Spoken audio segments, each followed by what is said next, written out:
Okay, so we are starting. So the laws of algebra. So the first laws that we're going to be looking at, I believe everyone is able to see the screen.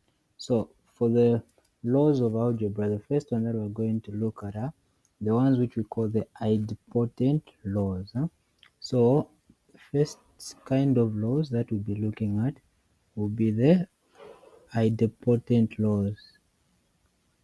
So those are the IDE idempotent laws.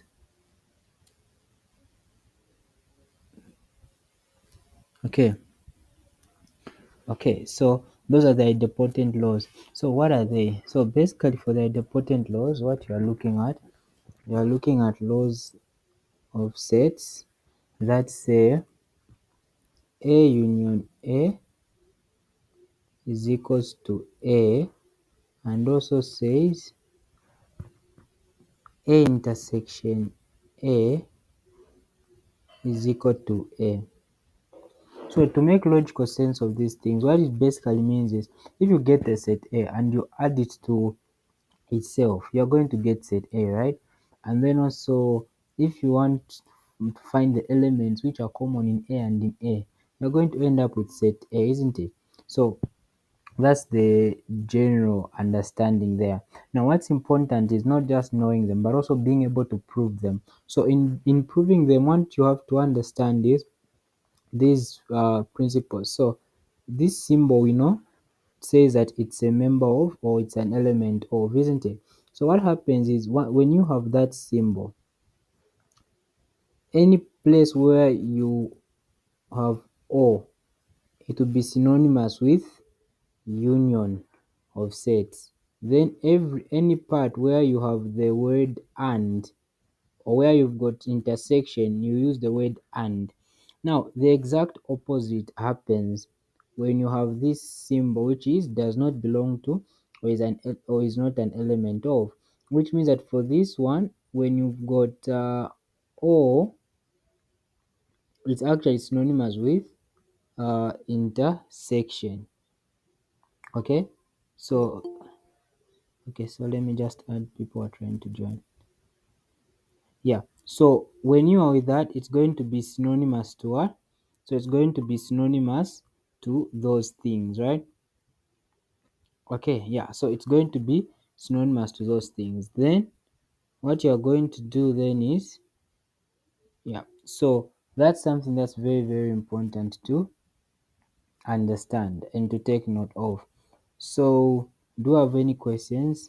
Any questions? So it's going to be, so if it's not an element of something, then the word you're going to be using or it's going to be synonymous with intersection. So you see that, okay, let me just add people who are trying to join. Yeah, so you see that the word that you're going to be using when the sign changes, for the it's an element of, union is represented by the word or, whereas intersection is represented by the word and. Whereas if it says does not belong to, is not an element of, it's the opposite of the earlier thing that we just discussed, which entails that where it's intersection, in this case is going to be or, and of course where it's and, we are going to have what? Union. So these are the key things that are very, very important. And so just keep these at your fingertips. So now what we'll do, I'll prove the first law, then I'll give you okay, yes, I'll prove okay the first and the second, but for the others such as the commutative laws, since they're a little bit longer, I'll be answering one, then for the other one, just like I told your colleagues that for that then for the other one you have to do it, but there'll be similar principles, right? Yeah, and then you can take a picture and then send your answers to the group, huh? But don't worry, for this one I'm going to explain everything. So now these are the four laws that you have to be comfortable with. Okay, so let's just create some space so that we can be able to now prove. So which color should we use? Okay, let's just go with black. So now there what we're having is A union A is equals to A. So what we're going to do is we're going to write this in set builder notation. Remember when we first started we talked about set builder notation. So how do we write this? A union A in set builder notation is going to be what? Is going to be X is an element of A. Now can someone tell me what word we are going to use? Because here we have to put a certain word which I'll put dash. X is an element of A. So can someone tell me the word that's going to be on the dash there, seeing that we've got a union there?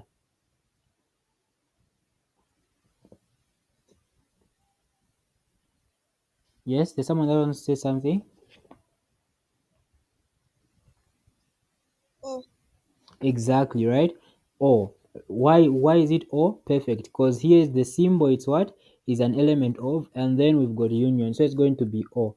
So please, these are very, very key things. You make these mistakes, you get a zero. So let's be very, very cautious about this, yeah?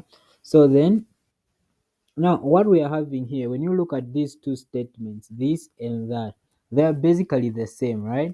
And they are actually repetition of the same statement. So what we do is, remember what we do when we've got the same things, when we've got the same elements, and we're trying to, and let's say you've got to set A, which has got the same elements as set B. When you add, what's going to happen? You find that the union is going to be the same set, isn't it? So that's what happened. That's what's happening here. So here we are going to have X is an element of A, and this is by definition is A, because if you say X is any element in A, then you're talking about A, because it means X can be any element of that particular set A. So that's something that's important. And so for the mathematics, I'll encourage you this. There's someone that we had last intake, that was when I was teaching like this. They would take screenshots so that in their own free time they'll be able to go through the notes. So that may be helpful for you as well. Yeah, so that's how you prove this one, right? Just like this, that's how you prove the first one. So is anyone not clear on something? You can inquire. Then I'll just change the ink so that we can use the same page without having to rub a lot. So the one that I'll do for red will be the for the second equation, huh? A intersection A is equals to A. So writing this in set builder notation is going to be A intersection A. So X can be anything. So X is an element, since it's intersection, X is an element of A, and because for intersection it has to be in both, right? So X is an element of A and X is an element of B. So what, oh sorry, pardon me, not B, no, what am I saying? Not B. It should be A as well, right? Yeah, A. So again, what's that telling us? It's pretty much the same thing, right? So A and in A. So again, this is the same as X is in what? Is in A. Again, like we said earlier on, this by definition is A. Okay, so these are the idempotent laws. Do you have any questions concerning this?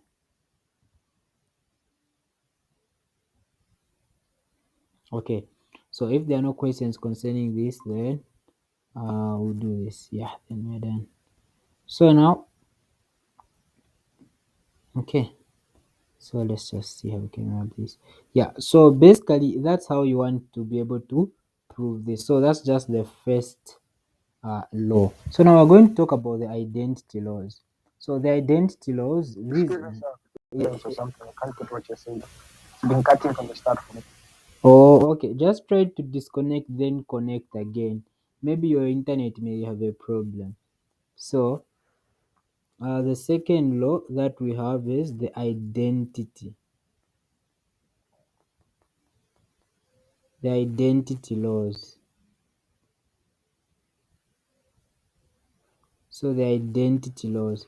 So how the identity laws work is, or rather these are A union empty set is equals to A, Then the second one is A union A intersection union is equals to A, and then you have A intersection empty set is equals to an empty set, and then you have the fourth one which says A union oh A union universal set is equals to universal set. So basically these are the identity laws.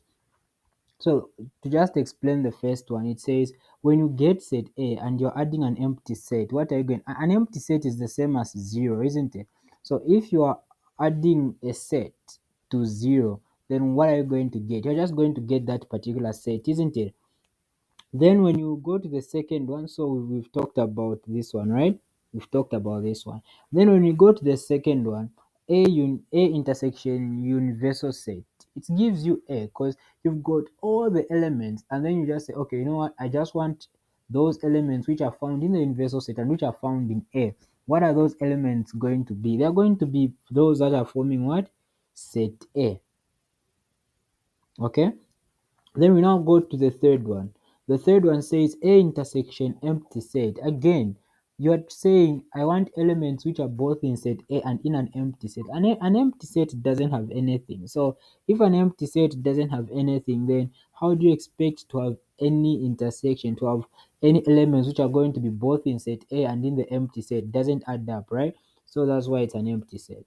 Then for the fourth one, it's saying A union universal set. You are saying I'm adding set A together with the universal set. What are you going to get? You're going to get the universal set because A is part of the universal set. So even when you add it, remember when you are doing union, you don't write things twice, isn't it? So when you add that set A, which is already part of the universal set, you just simply get the universal set. So that's there. Now you may be wondering why are these laws important? They're important because as you will see later on, be looking at simplification of sets. So this is something where you are given questions in the test, in the exam, in the tutorial sheets where you are given a seemingly complicated set and then they want you to break it down, okay, using these laws. So that's where these laws come in handy, because if you forget these laws, you find that your friend finds a set such as maybe A as the final answer, but you are left with A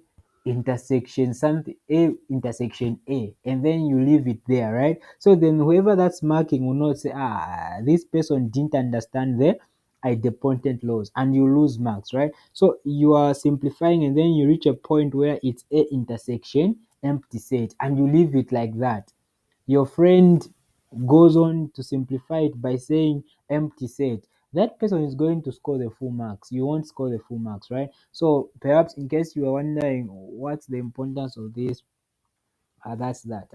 And as you had seen the time when we were shading the sets, you saw that by using the De Morgan's law, it was actually much easier for us to be able to even shade those things, right?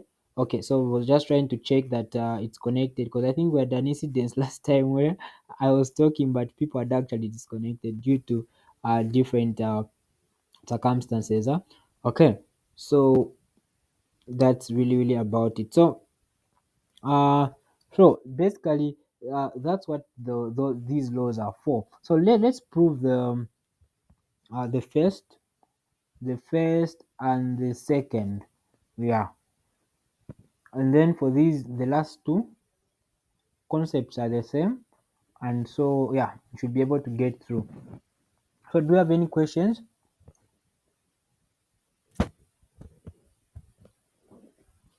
Okay, so if there are no questions, then let's get with it. So to start, let's use a different color so that we don't, okay, let's use green for this time.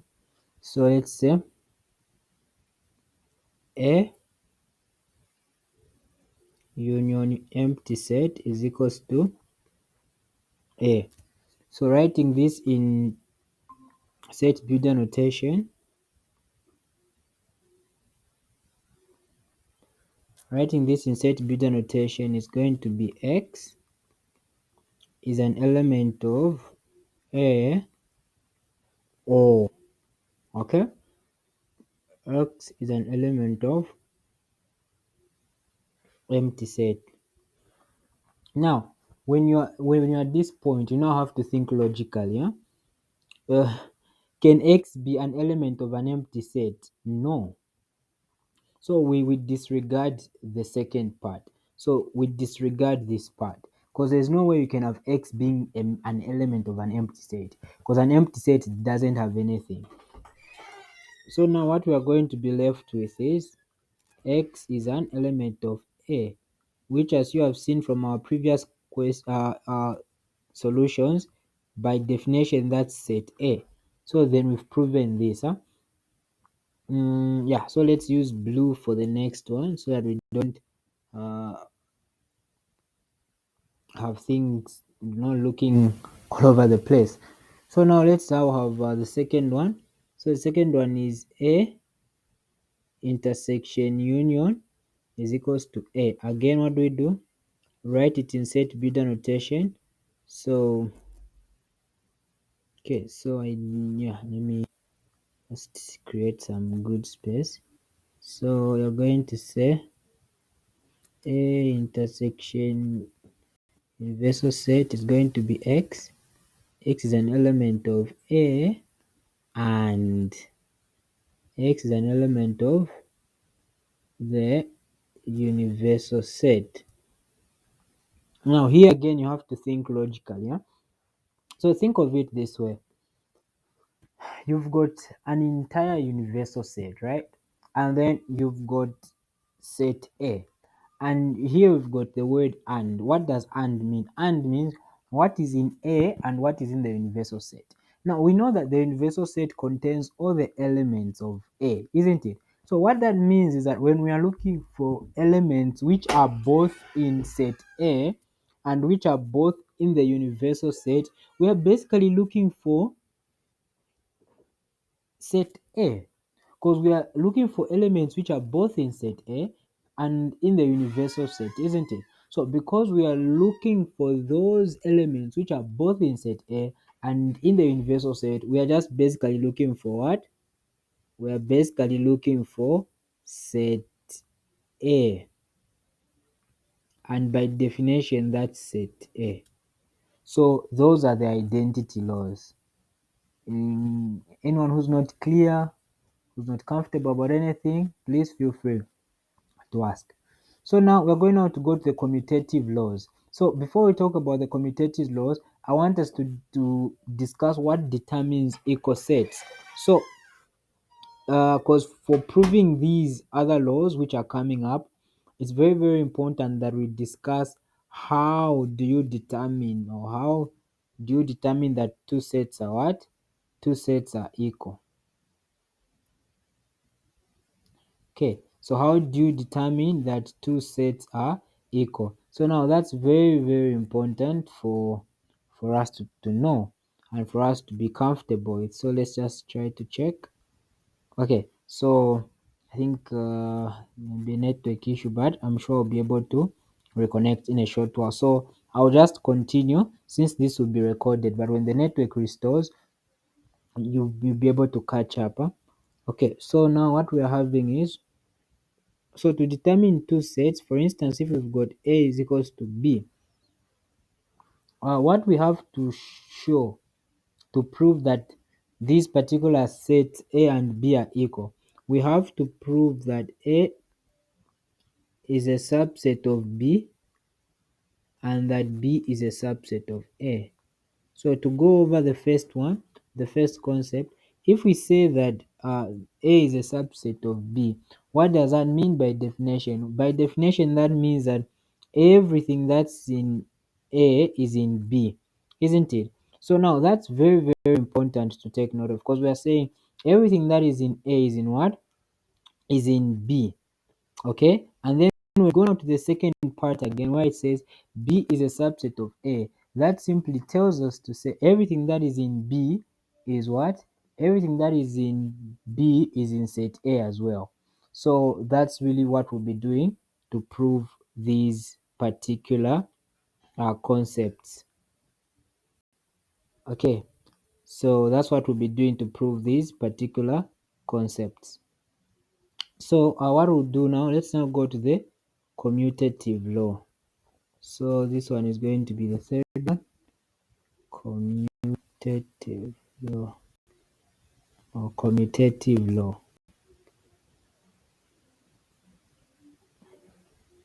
So we know commutative law. So this is where if we have got 1 plus 3, it's equal to 3 plus 1, isn't it? Because the answer you get 4, right? So it's where even if you change the arrangement, you still get the same answer.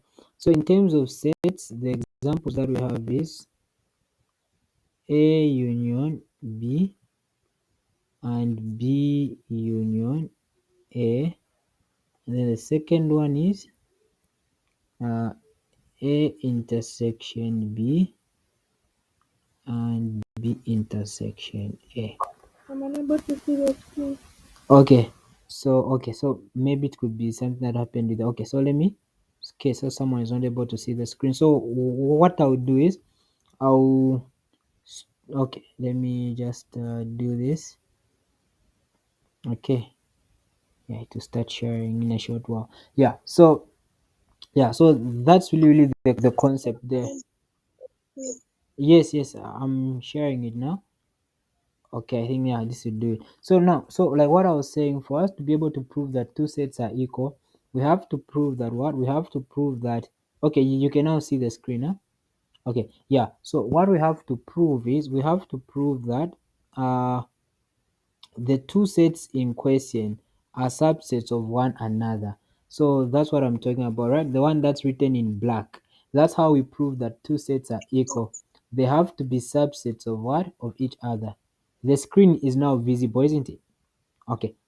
It's now visible, right? Okay, great. So now, for us to determine that two sets are equal, we have to determine or we have to show that they are subsets of one another. So like you can see there on top written in black ink that if A is a subset of B and B is a subset of A, what that entails is that for the first part, everything that is in A is in B, whereas for the second part, everything that is in B is in A. So that means that they are equal, isn't it? So that's what we'll be doing for these remaining laws. That's how we prove that they are equal. Okay, so for the commutative laws, I've given an example of what commutative means here. You can have addition and multiplication, 2 times 3, 3 times 2, the answer is 6, isn't it? So that's an example of commutativity where you can write it in any way, you can write it in any form, and then eventually you are still going to get the same answer. So that's how you want to go about it, right? Okay, so I'm just trying to check to ensure that everyone is in the meeting. So that's how you want to go about it. So let's go with the let's prove this one, huh? Let's prove the first one. So I'm just going to wrap this. So remember, like I said, you can be taking screenshots so that you can be able to go through these things in your own time. Okay, so now let's now prove this. So what we are proving is that A union B is the same as B union A. So what we are going to do first is we are going to let X be an element in A union B. So we are starting with the A union B. So what we are going to do now, you write this in what? Set builder notation. Okay, so you write this in set builder notation. So what's going to happen when you write this in set builder notation? So what you're going to say is you're going to say X is an element of A or X is an element of B, isn't it? So that's how you're going to show it in set builder notation. And then since we know that we're talking about commutativity, right? So even after we yeah. So since we know that we are talking about commutativity, so what this basically means uh is this. So like I explained, X is an element of A or X is an element of B. Now we can write this because this is commutative, right? Even if I said x is an element of b, or x is an element of a, still the concept still remains, isn't it? So the concept will still remain, and it will still be truthful, right? If I say x is an element of a, or x is an element of b, or if I say x is an element of b, or x is an element of a, the concept still remains. Therefore, what we are going to have is, when we now rewrite this last statement, we are going to say x is an element of b union a. And when we write it like that, that means, remember, we started from A union B, now we've reached to B union A. So we can then say A union B is a subset of B union A. And so this will be our first equation. Okay, so just use different ink for this second part. So we are still proving this. So now, since we've talked about x, so let's now pick another element in this set, and for this time around we're going to start from this b intersection, sorry, pardon me, b union a to get to a union b. So what we're going to do at this point, now we're going to get another element which we can say y. So we're going to say, now let y be an element of b union a. So again, writing it will say x is an element of b, or x is an element of a. Sorry, pardon me, shouldn't be x, should be y, since we are trying to prove another element. Pardon me, it should be y. So y and y, yeah. So then again, by the same token, like we did last time, we can rewrite this. If I say again y is an element of a, or y is an element of b, the truth still stands, isn't it? So now I can rewrite this, reduce this, and say y is an element of what? So this is going to be a union b, isn't it? So this is going to be a union b. So now, once I have that, once I've written it like that, it means that I'm almost what? I'm almost done. So then what you're going to do now at this point is, you are then going to say, okay, so since I started from B union A and I've arrived at A union B, it means that, okay, let me do this. So, okay, let's rub this. So it means that, okay, just give me a moment. Okay, so it means that B union A is a subset of A union B, which is our set 2. Now remember, earlier on I talked about how we prove that two sets are equal. We have to show that they are subsets of one another, which is what we've shown. So what then you do is, let me use blue here. So what you then say is, therefore, from equation 1 and equation 2, A union B is equal to B union A. So that's how, so then you've proven. Okay, so for those that want to take screenshots, this is the time you can take screenshots. Just want to check that people are still in. Okay, great. So for those who want to take screenshots, you can take screenshots. So basically that's how you want to deal with it, right? Now so that's how you want to be able to deal with it. So I'm going to delete so that we can look at the other one. Now again, like I said, there are two, right, for the commutative law. So there are going to be the two of them. Remember, there is one for this one that we've proven, which is A union B, which is equal to B union A, and then there's also the other one for the intersection. Now they are both important, very very important. So now what is there is this. Let's use what ink? What ink? Okay, let's use green. So something that I wanted to try out, not to try out, to do is this. prove this commutative law. Again, take a picture, send to the group, and then we can discuss. So everyone should do it, right? So that's about it. So since we've done the commutative, let's go to the associative law. So when we talk about associative law, let's do this. So associative law. So what associative law? So what associative law basically talks about is this one when you've got three things that you're trying to work out, right?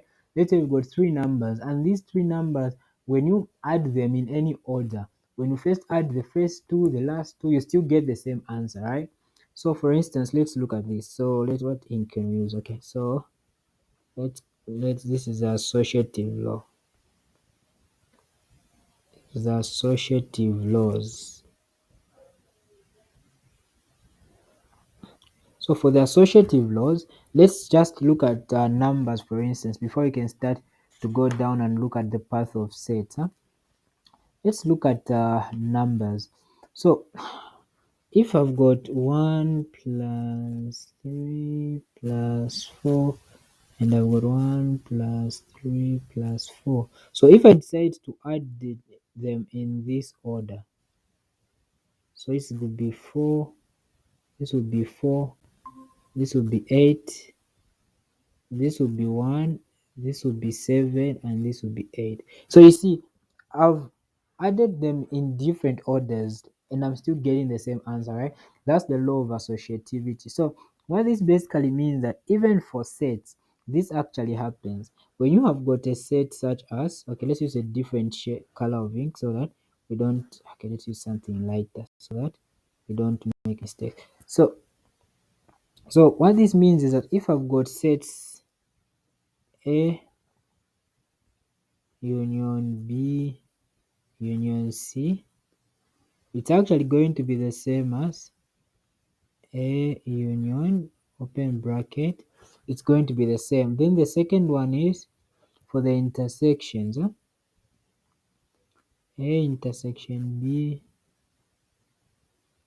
and then A intersection B. So to think about this logically, what we are having is this. If we are having if we write them in a Venn diagram like this, so we write them in a Venn diagram, we have A, B, C, and then union there, right? So if let's say for the first one, if I start my shading by first shading, let's say I start by shading A union B. So if I shade A union B like that, so if I shade A union B like that, right? And then I come and add C, everything ends up shaded, isn't it? Okay, now what if then I'm going to use a different, let me use black now.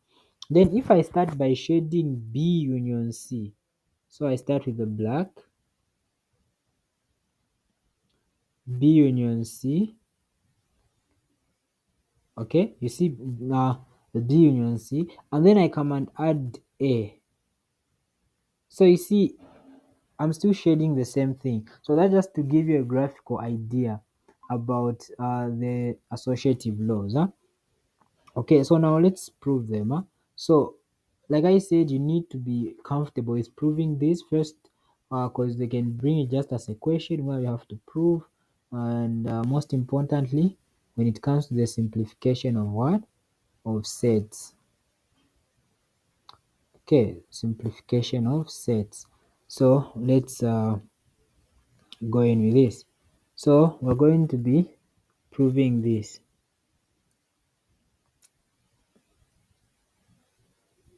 A union B, union C, A union B union C. So that's what we'll be proving, right? So so proving, we're going to say let X be an element of A union open bracket A union B close bracket union C. Then what we are now going to do is we're now going to start breaking this particular word statement that we've written in parts. So how we're going to do it is we're going to say, so remember for this one, we're first going to start breaking the outside, right? So by outside I mean this union first. Now we know that we can write this as A, or rather X is an element of A union B. Then where there is the union, you can put O, right? Since the symbol is an element of, then you can say X is an element of C. Then what we can now do now, we can break down what is in the brackets as well, so that we write them separate to say X is an element of A, or why are we using O? Because there it's universal set. X is an element of B, or X is an element of C. Okay, so once you reach at this point, remember what are we trying to achieve? We are trying to achieve to have something of this form. Okay, so I shouldn't use, I want to use red. Yeah, so but anyway, so that's what we're trying to achieve. We're trying to achieve A union, open bracket, B union C, right? So this is what we're trying to achieve. So what we're going to do now at this point that we've reached, we're now going to group them differently. So remember, we're trying to achieve this. So we're going to group these together. And when we group these together, so this is just going to remain as X is an element of A. Okay, so X is an element of A, and then we're going to group the last two together. So grouping them, it's going to be X is an element of B union C. Union because there it was O, isn't it? So again, here you can now summarize it further and say X is an element of A. Okay, so pardon me, there should be an O here. There should be O. That word O there, yeah. So X is an element of A, or X is an element of open bracket B union C. So what this basically means is if I've got an element which is in A union B union C, it can be from any of the three sets. Okay, it can be from any of the three sets, but so long as it came from any of the three sets, it is going to be part of A union B union C, right? So that's the understanding there. So now, so that all I've put there, the one that I forgot. So X is an element of A. X is an element of A. Then that O there on top is going to be union, and then this now comes like this. So you see, we've arrived at what we wanted to do. So what does this mean? So we write a footnote and say. So write a footnote and say. Okay. So pardon me there for moving this. Yeah.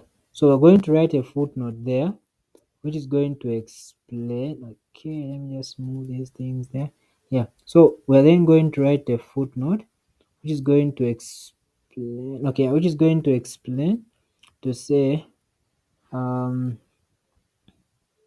since we started with A union B union C, this should be a sub. Since we've now arrived at A union B union C, so this means that these are subsets.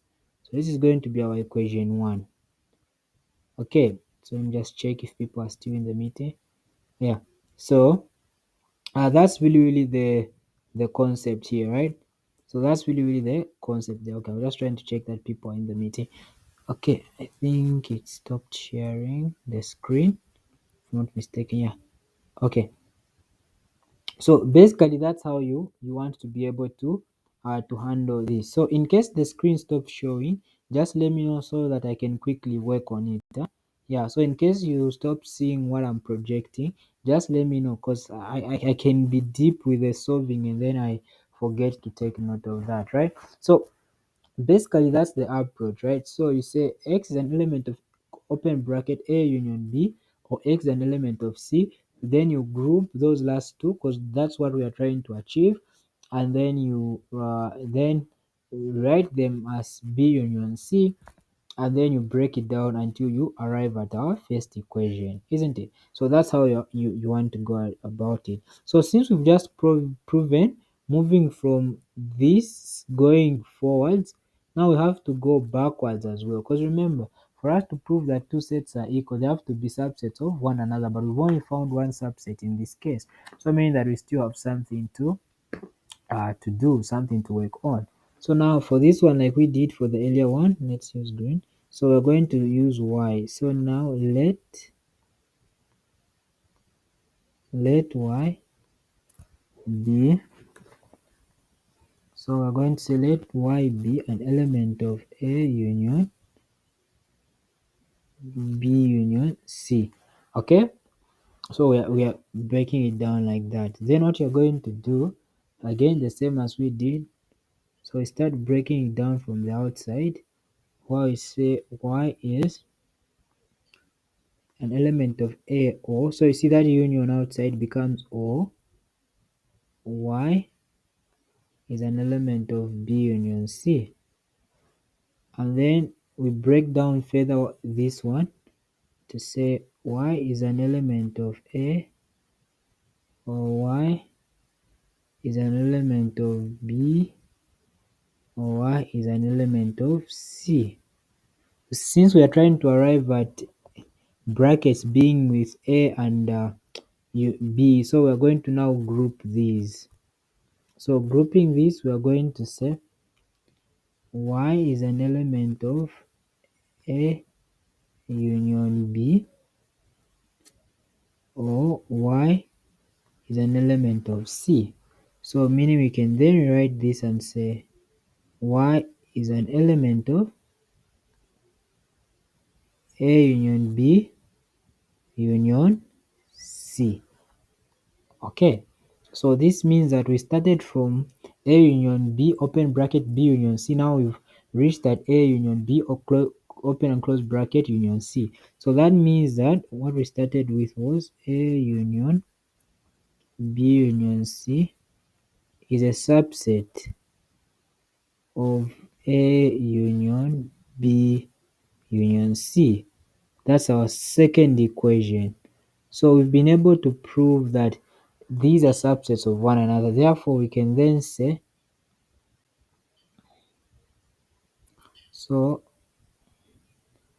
okay, so then we can say, okay, just ignore that. So then we can say from 1 and 2, so from equation 1 and 2, comma, A union B union C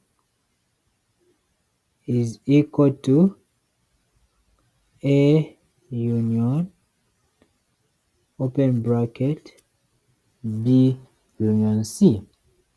So then you've proven the associative law. So let me just check if people are still in the meeting. So basically that's how you want to be able to solve these things.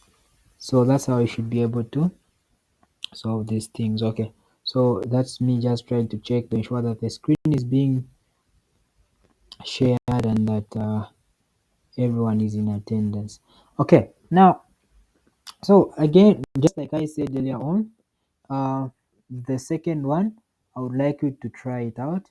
So the one that says open bracket A intersection B close bracket intersection C is equals to A intersection open bracket B intersection C. So you can try that again. Like we said, your findings, share them in the, take a picture, share them in the group, and then we can be able to discuss them. Now, something that's very important to take note of, it's what's this? The distributive law. Then we talk about the Morgan's law, complement laws. Then we're done. I think since we've done so much, so perhaps we'll be able to reserve the examples for next time, so that we don't overwhelm us. Now, what are we talking about when we talk about the distributive laws? So basically the same concepts with mathematics. So with mathematics, remember that if we had 2 open bracket a plus b, right? How do you distribute that 2? You distribute that 2 by multiplying 2 throughout, right? So meaning you're going to multiply the a with 2, the b with 2, okay, and then you're going to be able to find your answer like that. So that's something that's very, very important. Uh so that's what we'll be looking at now, the distributive law.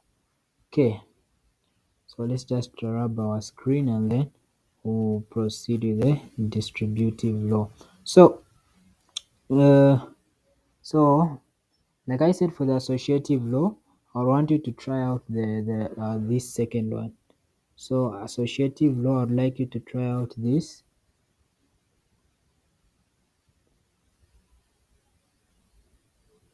So I'd want you to try out this, not try out, actually do it, and then send your answer to the group. Okay, under associative law. Okay, so now let's now go to the distributive, and then I can explain I can write what I was explaining. So what I was explaining is that if we have for instance, so we're now talking about what law is this? Is the fifth one. So distributive law. So distributive law.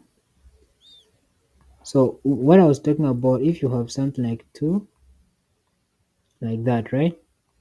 If you write 2a plus 2b, then you've distributed this, right? So even in the set concept, we're actually going to have something like a union b intersection.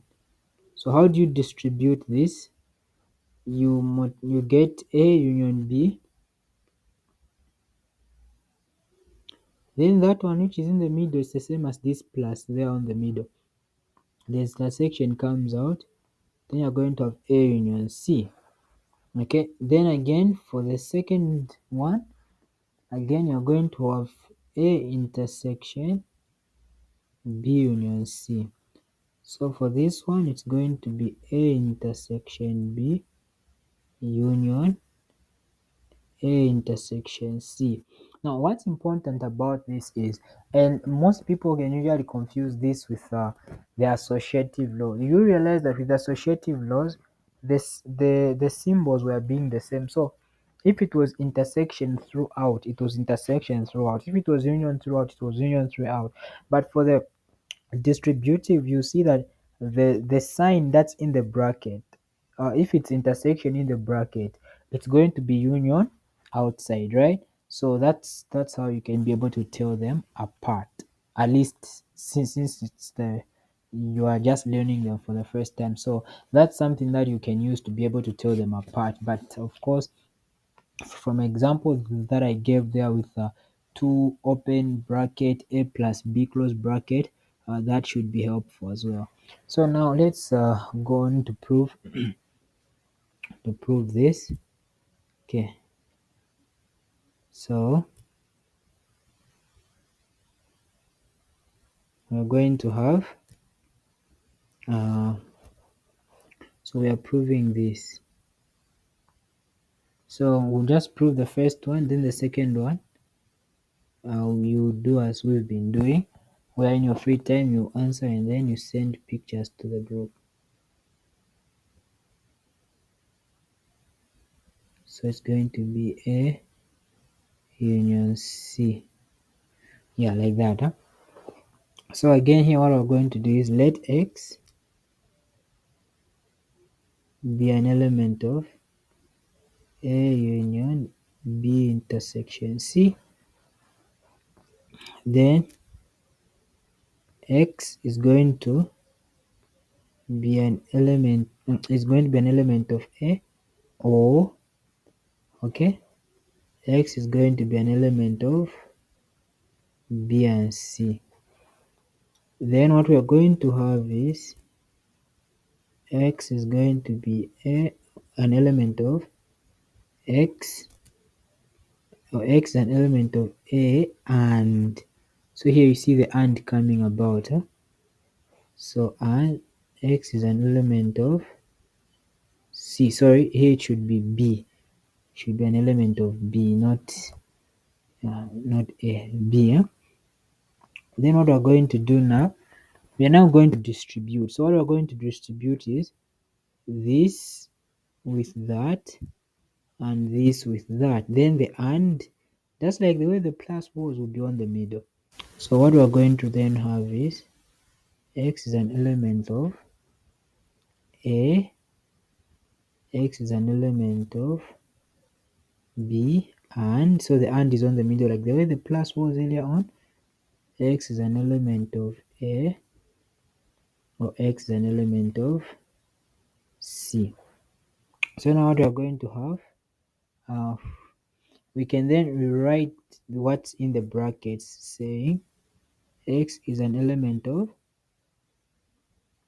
A union B, because O and the union. Huh? And so remember, like I said yesterday, don't skip steps. Huh? So show this and then the next part will show something else so that you don't lose marks that way. So then x is an element of A union C. Then that and now can now become intersection. So say x is an element of A union B intersection A union C. So look at from where we started and where we've arrived. So we can say that A union B intersection, let me just write it proper. So A union open bracket, so A union,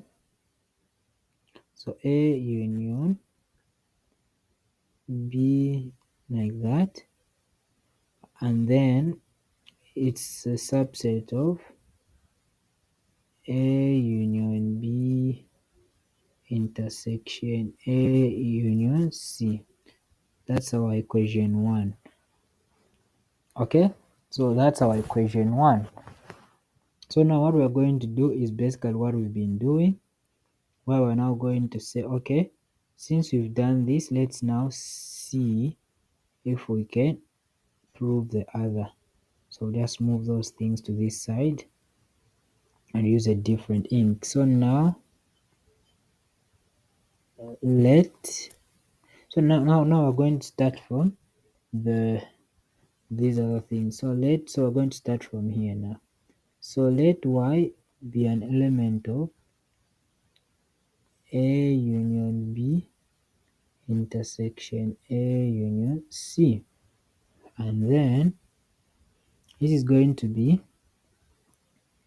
y is an element of A union B, and so remember what I said, step by step, don't skip one step, you just go right, take it one step. And so now once we've written that and from the intersection, now we can break down what's in the brackets, which is going to be y is an element of A, or y is an element of B, and y is an element of A, or y is an element of C.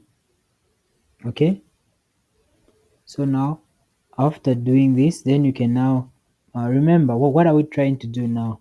Factorization. Huh? Remember how we used to do if you've got, so let me use green. So if we had 2A and 2B, what would you do? We get the common things out and then we leave the different things, isn't it? So here now that's what we are going to do. We're going to do factorization. So we're asking ourselves which things are common here. So this is common here and this is common. So those are the things that we're going to factor out.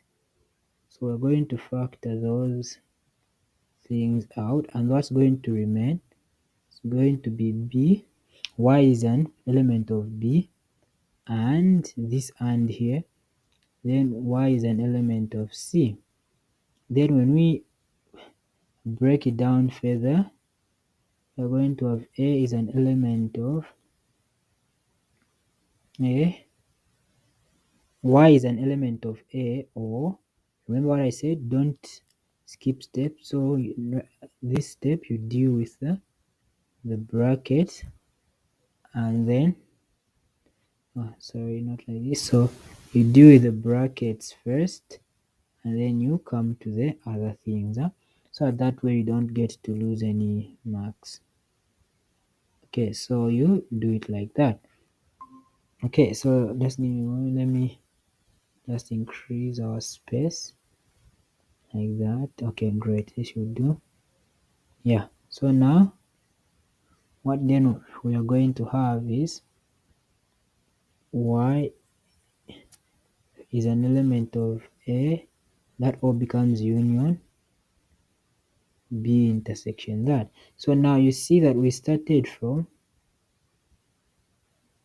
A union B intersection A union C, but we've arrived at this, isn't it? Which is A union B intersection C, which is our equation 2. So we've been able to show, so therefore from, okay, let's use a different color. So therefore from equation 1 and equation 2, we can tell that A union B, okay, so pardon me, A union open bracket B intersection C is equal to A union B intersection A union C. So that's about it. So now, like we've been doing, what now we are going to do for this step is, now I want you to, the exercise for this one will be to prove the second one. So the second one being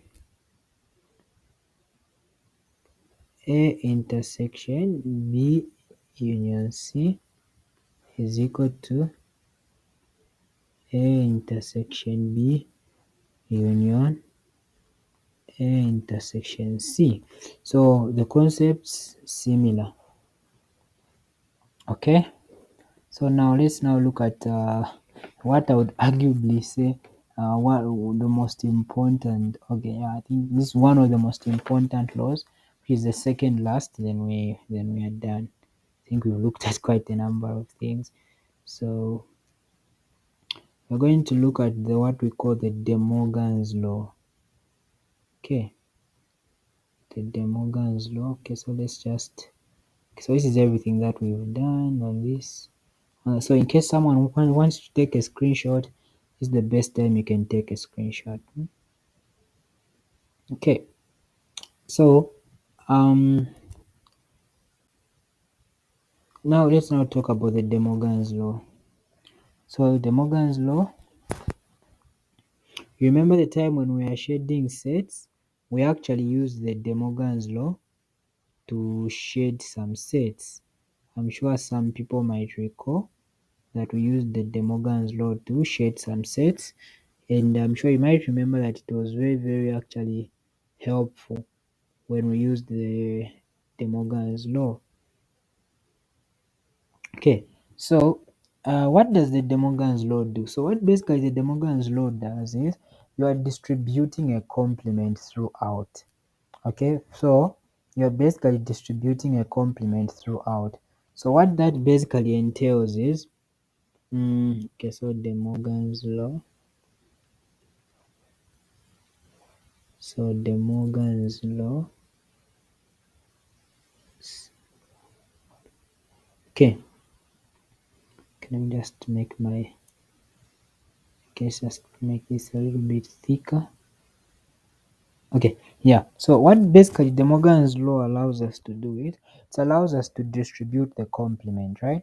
So we are trying to distribute the complement throughout. So for instance, if we have this one, A B complement, and then we also have A intersection that complement. So now this is very important because what we're going to do here, we're distributing that complement. So what's going to happen when you distribute that complement to A, it becomes A complement. When you distribute that complement to union, it becomes intersection. When you distribute that complement to B, it becomes B complement. So that's the first De Morgan's law. Then when you distribute A to A complement again, it's going to be A complement. When you distribute complement to intersection, it's going to be union. When you distribute complement to B, it's going to be B complement. So those are the two De Morgan's laws. So now something that's important, we talked, remember those laws that I talked about with if it's an element of, so remember that if the symbol is not an element of, then what happens? Then O is actually for intersection, and is for what? Is for union, which is pretty much opposite from what from when we are saying it's an element of. So that's important to take note of. So now when we are proving the De Morgan's laws, okay, let's do this. Okay, we'll do that. Let's just push this to the other side. So let's use red. So we'll prove the first one and then you attempt the second one. So if we are saying the one that we're going to prove is A union that, and then we're going to have A intersection that. So what we're going to do is proving, we're going to say let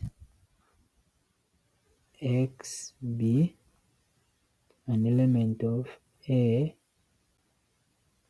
union B complement. Okay, and then what we're going to say is, since okay, so we're going to say, since we usually don't want to work with complements, and as you've seen, we've not worked with complements, right? So what we want to do is we want to get rid of that complement. So how do we do it? If X is in the complement of A union B, that means X is not an element of A union B, because that's the only way that X cannot be in that X can be in the complement of A union B. Then it means that, remember, a complement is something that's not there, isn't it? So if we say X is an element of A union B complement, then it means that X is not an element of A union B. So if it's not an element of A union B, then we're going to rewrite this. Now remember what I said, this is going to change.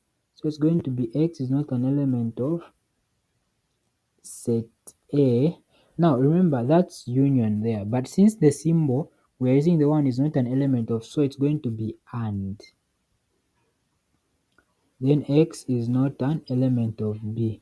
So just to explain on this, so what this basically means is this: if X is not in A union B, it means that it doesn't have to be both in A and set B, because here is the catch. If something is in set A, okay, and then you combine set A and set B, it means that that particular element is going to be in A union B. But so the fact that we are saying X is not in A union B, meaning it doesn't have to be both in A and B. So in short, it should not be, and it is not in set A and set B. That's why in this case we use the and like that. So then what we're now going to do now to get back to this, we're now going to convert and say X is an element of A complement, because we're saying if X is not an element of A, meaning it's an element of A complement, isn't it? And then the and just drops like that. And then if X is not an element of B, meaning it's an element of B complement. And then, so what are we going to do here? So here we can now rewrite this and say X is an element of A complement intersection B complement, which means that we can say A union B close bracket complement is a subset of A complement intersection B complement, which is going to be say our equation 1. Okay, so that's going to be our equation 1. So now for the second part, let's use a different color of ink. Now let Y be an element of A complement intersection B complement. So what this is going to mean is that Y is an element of A complement and Y is an element of B complement. So then we're going to say if Y is an element of A complement, it means that it's not part of A. So it's not an element of A. And if Y is not an element, if Y is an element of B complement, then it's not part of B. It's not an element of B. So what we're going to do now, we're going to combine these and say Y is not an element of A. Now remember, the symbol here is not an element. So meaning this and is not going to be intersection, but it's going to be union. Now, since this is saying Y is not an element of, so we want to change it to is an element of. So what's going to happen? If we say Y is not an element of A union B, it means that Y is an element of A union B complement. Okay, so what do we have here? So we started from A complement intersection B complement, and we've arrived at what we have on top. So meaning A complement intersection B complement is a subset of A union B close bracket open bracket B complement, which is going to be what? Our equation 2. So from what we discussed earlier on, we can then be able to say, therefore, from 1 and 2, from 1 and 2,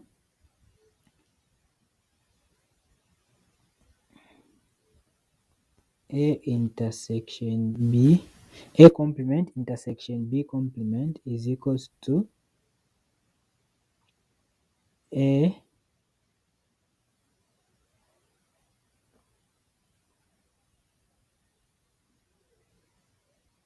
okay, so A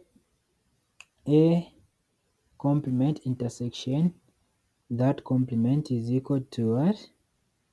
It's going to be equal to, okay, let's do it like this. Let's write with what we started with, which is going to be this.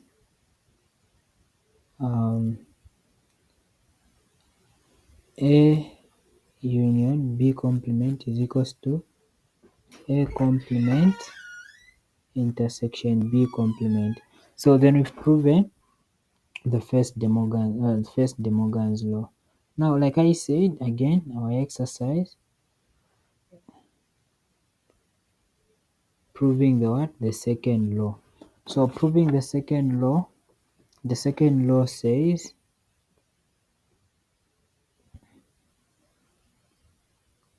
A intersection B complement is equals to A union B complement. So that's what we are going to do. So now the last laws before we can call it a day or an evening, then the examples, we'll discuss them the next time that we meet, right? We'll discuss the examples the next time we meet. So that, okay, which is tomorrow basically. So what we're going now for the complement laws, there isn't much to do. So for the complement laws,